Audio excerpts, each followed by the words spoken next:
Bonjour à tous, c'est Jenny Garden, je suis médium énergéticienne et en ce sens, je canalise les messages de votre flamme jumelle. Pas que ça, bien sûr, parce qu'il y a aussi votre âme qu'on peut canaliser. Il y a aussi l'âme d'une personne autre, que vous connaissez bien évidemment, mais avec qui par exemple vous êtes en distanciation, etc. C'est des choses qui sont tout à fait possibles. Donc si vous êtes intéressé par ce type de prestation, n'hésitez pas à aller voir en dessous de la vidéo, vous avez toutes les coordonnées pour me joindre, en sachant que vous avez deux méthodes de canalisation que je vous expliquerai quand vous prendrez contact, il n'y a pas de souci. Allez, c'est parti. Donc ici nous sommes en lien avec un message d'un runner pour Satchaser. On a 3 questions. Et je les remercie tous les deux pour avoir accepté que je vous partage ce message. Allez, la première question, c'est « Rêves-tu de moi ?» Et voici la réponse du runner. « Non, je ne rêve pas de toi. Mon mental ne laisse rien passer. Mon ego est trop présent et filtre ce que je peux vivre la nuit via mon corps astral. Ces sorties astrales sont souvent perçues à tort comme des rêves. Mais en tant que flammes jumelles, nous nous retrouvons souvent la nuit pour discuter de nos évolutions. Alors non, je ne rêve pas de toi, et je n'ai pas non plus la possibilité de me souvenir de nos escapades nocturnes, du moins dans mon mental. » Alors, il a raison de faire cette petite précision, ce runner, parce que on pense à tort que ce sont des rêves que parfois on fait en tant que chaser ou en tant que runner. On va penser qu'on rêve de l'autre, pour le peu qu'on s'en souvienne, ce qui n'est pas toujours le cas. Donc il explique pourquoi des fois on ne se souvient pas, c'est parce qu'il y a le mental qui vient mettre une barrière, pour une raison ou une autre, de toute façon on ne va pas aller décortiquer ça maintenant. Mais parfois c'est parce qu'on n'est pas prêt, parfois c'est parce qu'on ne croit pas en cette chose-là, parfois c'est parce que le mental il est un peu trop rigide, et puis il y a sans doute plein d'autres raisons à ça, que du coup on ne détaillera pas. Mais ici, ce qu'il évoque effectivement, c'est ce corps astral qui se détache la nuit, et ça c'est des choses qu'on fait tous, qu'on soit flamme jumelle ou pas flamme jumelle, notre corps astral il va se balader pendant la nuit. Donc on va faire des choses pendant cette nuit-là. Il y a des passeurs d'âmes qui vont en profiter pour aller passer des âmes qui en ont besoin. C'est pour ça aussi qu'on se retrouve très fatigué quand on est passeur d'âme le matin.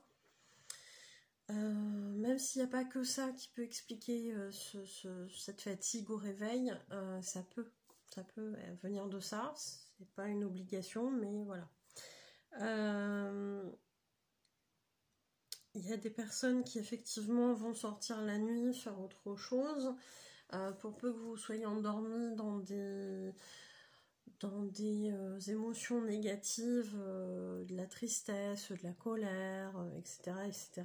Il est possible que vous vous fassiez un peu chahuter par du bas astral, donc attention, élevez toujours vos vibrations avant de dormir, pensez à des choses joyeuses, etc., etc. Mais pour les flammes jumelles, effectivement, on va avoir tendance à aller voir son autre. Il y a aussi des personnes qui vont aller voir des défunts ou leurs guides pour questionner des choses, pour passer des moments avec eux, discuter, etc. Mais les flammes jumelles vont se retrouver. Alors je ne dis pas qu'elles ne peuvent pas faire les autres choses, mais elles vont profiter la nuit effectivement pour se retrouver et faire un petit point. Tiens donc, t'en es où toi? Alors qu'est-ce qui s'est passé? C'est pour ça que des fois au réveil, je dis bien des fois, à condition que le mental ne vienne pas filtrer, on peut avoir la sensation que son autre, il s'est passé ça dans sa vie. Alors qu'en fait, on ne sait pas dans la matière. Ça vient de ça, les petits échanges nocturnes, on va dire. Donc c'est intéressant qu'il évoque ces choses-là. Question 2. Aimerais-tu que nous soyons en couple dans cette vie actuelle? Alors ici, le runner répond. J'y pense parfois. L'idée m'effleure, car je fantasme beaucoup sur toi sans oser l'avouer. Vu le contexte, ce n'est pas permis pour nous. Je ne veux pas avoir de problème, ni une mauvaise réputation. Alors ça, c'est des choses qui peuvent arriver, effectivement. On va avoir un runner qui va cacher ses sentiments, son attirance vis-à-vis de son autre. Ça va souvent arriver dans des contextes où, par exemple, c'est pas possible que ça se fasse dans la matière. Je suis désolée, j'ai un petit truc dans l'œil. Bon, me revoilà. C'était un petit cheveu là qui se baladait. Bref. Donc on va avoir un runner qui va, pour certaines raisons, trouver que c'est interdit de s'intéresser à son chaser. Ça peut être parce que c'est sur le lieu de travail, par exemple, parce que parfois il y a justement en plus un lien de hiérarchie entre les deux. Ça peut être parce que l'un ou l'autre ou les deux sont mariés et que du coup l'infidélité, voilà. Hein. Ça peut être parce que dans l'entourage du runner, la chaser elle est mal jugée. Du coup, on va pas aller vers cette relation, etc., etc. Puis ça peut être pour plein d'autres choses. Parce que le runner, des obstacles en début de parcours, il en voit partout. Partout, partout, partout, partout. Et du coup, il se sent pas la force d'aller dépasser ces choses-là, tout du moins en début de parcours. Ça peut changer sur la fin de parcours quand il y a une réunion de prévue entre les deux. Et vous voyez, le regard des autres, il est important, puisque je ne veux pas avoir de problème, ni une mauvaise réputation. C'est des choses, souvent, effectivement, qui sont présentes. Question 3. Penses-tu que nous serons en couple un jour dans cette vie? Et ici, le runner répond « Je l'ignore. Pour le moment, rien n'est encore défini. Il nous reste tant de chemin, tant de blessures à guérir. Et j'ignore si nous en serons capables. Ou plutôt, si nous aurons assez de temps pour le faire dans cette incarnation. Ne désespère pas, rien n'est encore défini, donc cela veut dire que tout est encore possible. » On a des cheminements de parcours flammes jumelles qui vont être plus avancés que d'autres. Il faut se rappeler, à mon sens, qu'un parcours de flammes jumelles, il se fait sur plusieurs incarnations. Donc quand j'entends certaines personnes râler, et je l'ai fait aussi en début de parcours, il n'y a pas de souci, oui mais je veux pas que ça prenne 10 ans. Pour ceux qui sont en long parcours, ils vont dire moi ça fait 30 ans, 40 ans, etc. Donc ça se fait sur plusieurs incarnations. Hein, voilà. Donc si dans les autres incarnations vous avez suffisamment entre guillemets avancé pour que dans cette incarnation il reste très peu de choses à travailler et que du coup c'est tout à fait possible d'y arriver à cette réunion, dans cette incarnation, en général on va vous dire il n'y a plus qu'à, et puis ça va se faire nickel, et puis c'est sûr, là la réunion elle se fait dans cette incarnation. Pour d'autres, on sait déjà que dans cette incarnation actuelle, il y a encore tellement de travail que c'est un peu mal barré pour la réunion dans cette incarnation. Donc, on va faire son travail. On va faire son travail en conscience parce que ça permet d'avancer plus vite. En tout cas, pour l'un des deux, celui qu'on va dire qu'il est éveillé. Et du coup, ça va avancer encore un peu plus pour que peut-être la prochaine ou les prochaines incarnations, il y ait effectivement cette réunion qui est de toute évidence l'objectif des deux flammes jumelles à un moment donné sur le parcours. Hein, c'est la finalité quand même. Hein. Après, dans quelle incarnation, ça c'est encore autre chose. Et puis il y a d'autres duos pour qui ça va être un peu entre les deux. C'est-à-dire qu'il y a encore beaucoup de boulot, mais si on bosse bien dès le départ, peut-être que ça peut être jouable de se réunir dans cette incarnation. Donc là, ça va dépendre forcément de chacun, des deux. Mais même pour les autres options, hein, c'est valable aussi. Hein, le travail des deux, de toute façon, il est inévitable. Hein. Donc voilà. Et là, je pense effectivement, vu le message, que on est dans cette troisième option, c'est-à-dire celle où, si on bosse très très bien, ça peut se faire. Mais il y a du boulot, faut pas se relâcher. Donc, vous voyez, à quelle catégorie on appartient, ça c'est encore autre chose, c'est complètement... c'est pas forcément évident de le savoir, surtout que l'ego des personnes éveillées a tendance à dire mais si moi je sens qu'on va se réunir dans cette incarnation, que ça va être formidable, etc. Est-ce que réellement c'est votre âme qui vous dit ou c'est plutôt votre ego? Ça c'est encore un autre point à aller voir.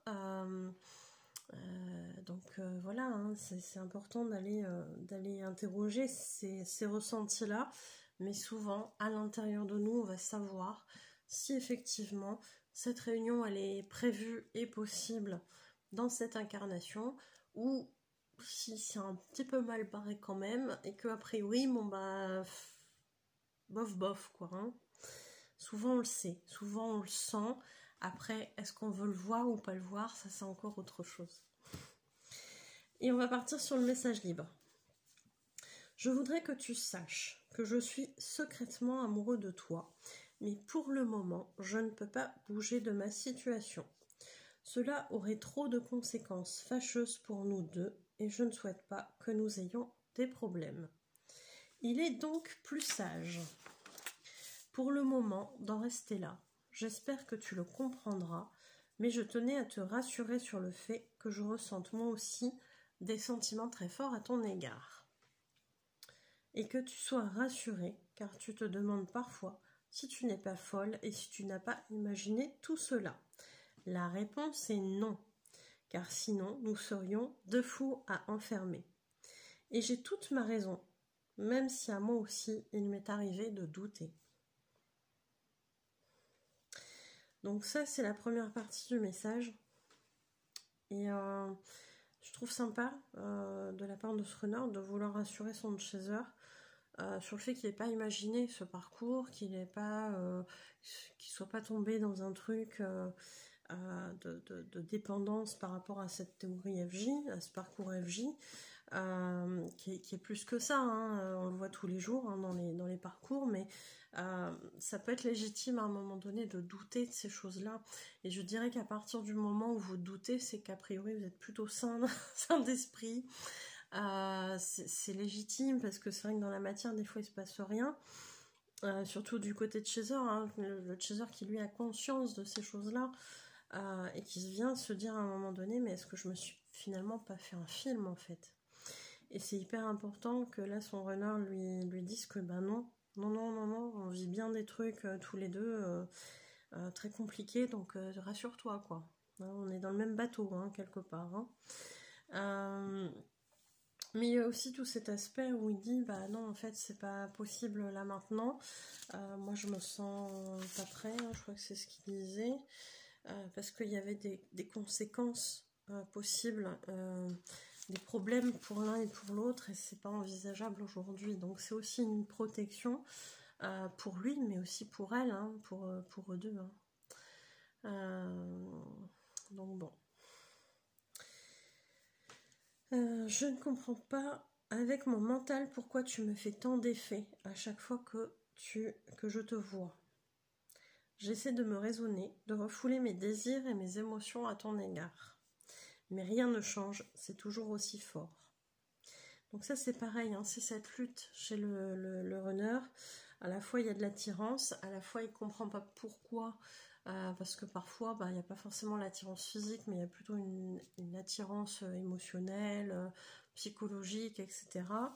Parfois il y a une attirance physique, mais il y a aussi quelque chose qui fait que c'est très souffrant, et du coup pourquoi ça se passe comme ça, etc. etc. Hein. Il y a plein de raisons à ça. Mais effectivement ce qui ressort c'est que pourquoi cette personne elle me fait plus d'effet que quelqu'un d'autre. Ça ils savent pas. Ils savent pas. Mais ils reconnaissent que c'est différent. J'espère que j'arriverai un jour à dépasser tous mes blocages, car j'ai réellement envie de pouvoir un jour te serrer dans mes bras. Je souhaite également que de ton côté, tu puisses également guérir de tes peurs et de tes blessures, car nous ne pourrons nous retrouver que lorsque nous aurons bien évolué sur nos guérisons. Je sais que nous pouvons le faire, je crois en nous et toi. Ça, c'est une bonne question. Donc, ce runner, il est conscient de ses blocages. Il est conscient de ses blocages, mais il est conscient aussi que sa chaser, elle a aussi des blocages à guérir, à dépasser, et que ça leur permettra plus tard effectivement de se rapprocher, chose qui pour le moment est impossible. Donc il y a des peurs à guérir forcément, et il le dit, on se retrouvera plus tard, ça c'est sûr, je sais qu'on peut le faire.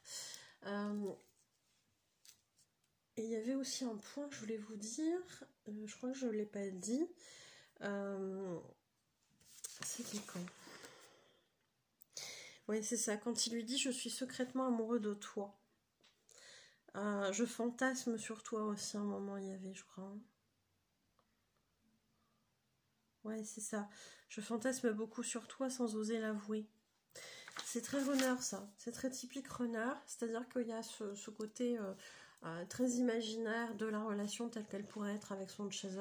Et puis, il y a une coupure avec la matière, ce qui se passe en réalité.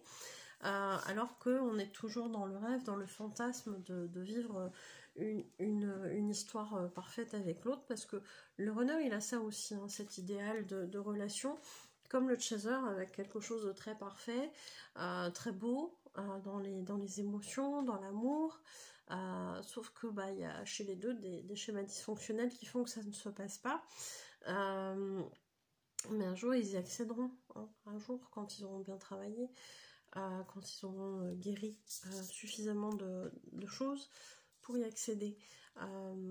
Et ce rêve, il est important, hein, ce fantasme, il est important, parce qu'on voit bien ce runner qui préfère vivre dans quelque chose de beau, qui du coup va pas être abîmé, plutôt que dans la matière où effectivement la relation avec l'autre, elle est souffrante.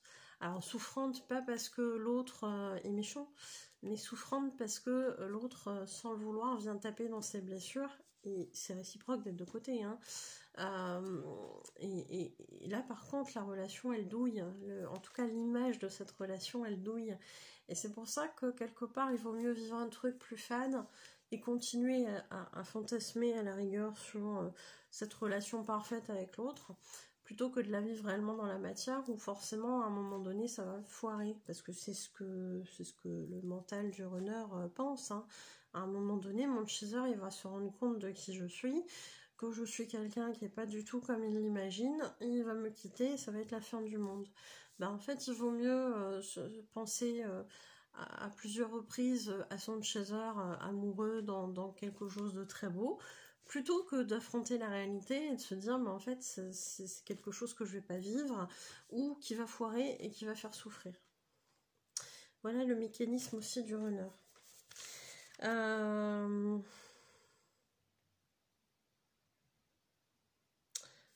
pense avoir tout dit. Et puis j'espère que ça vous aura aidé.